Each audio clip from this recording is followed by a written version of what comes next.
begin by reminding you all that statements made in explanation of vote before or after the vote. The serious human rights violations suffered by these forcibly repatriated escaped. Thank you, Mr. Chairman. Delegation of the Democratic People's Republic of Korea categorically denies and rejects a draft resolution on human rights situation DPRK submitted by European Union at this session as a document of the anti-DPRK political plot having no relevance with genuine promotion and protection of the human rights. The anti-DPRK draft resolution circulated by European Union every year at the instigation of the United States is fraudulent document consistent with falsehood, fabrication, and plot, as it is drawn up with testimonies fabricated by human scum who committed crimes in their homeland and defected living their families. The human rights violation mentioned by United States and European Union cannot absolutely exist in my country, where people first policy is thoroughly implemented in all spheres of the social life, and entire people fully enjoy genuine human rights and fundamental freedom, both legally and practically, and lead dignified and worthwhile life. The United States and the Western countries, the citing fictitious human rights problem of DPRK, are not motivated by their interest in our people's human rights, but rather by their ulterior purpose to defame, demonize, and finally eliminate the socialist system of our country on the pretext of the human rights. Main sponsors of this anti-DPRK draft resolution on human rights are principal and chief human rights violator without exemption, having criminal record of the aggression against the other country and massacre of the innocent people, and grossly violating, even at this moment, the dignity and the right of the people and sovereignty of other nations. The most urgent human rights problem confronted by international community today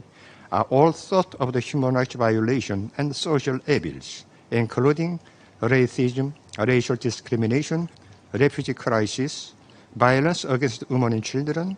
and aggression and massacre prevalent in the United States and the Western countries. Moreover, it is a typical manifestation of the hypocrisy, double standard, and shamelessness that the European Union is clamoring about the human rights problem of our nation, instead of saying a word about Israel,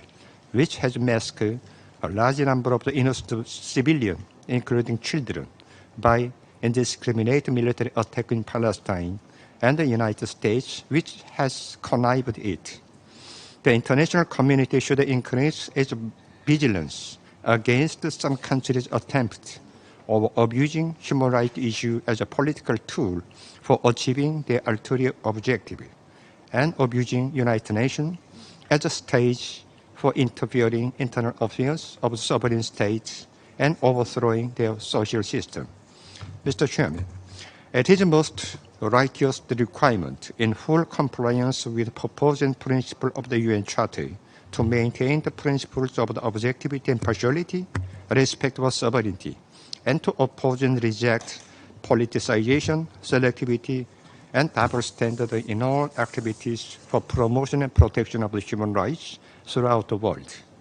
Such extremely conflicting and biased attitude shown by European Union at this time illustrate who indeed are main culprit, putting biggest obstacle to universal promotion and protection of human rights by turning United Nations into a theater of the confrontation rather than dialogue and cooperation, and misusing it for their self-interest. The DPRK shall do everything to wipe out a reckless human rights campaign undertaken by hostile forces against DPRK, and to defend people-centered socialist system, a community of our people which they choose and value above their lives. In conclusion, my delegation wishes to reiterate its strong denouncements on the draft resolution tabled by European Union at outrageous infringement on the dignity and sovereignty of the DPRK, and in this vein, expect that representatives of all countries would express their impartial position on draft resolutions. I thank you. This meeting is adjourned.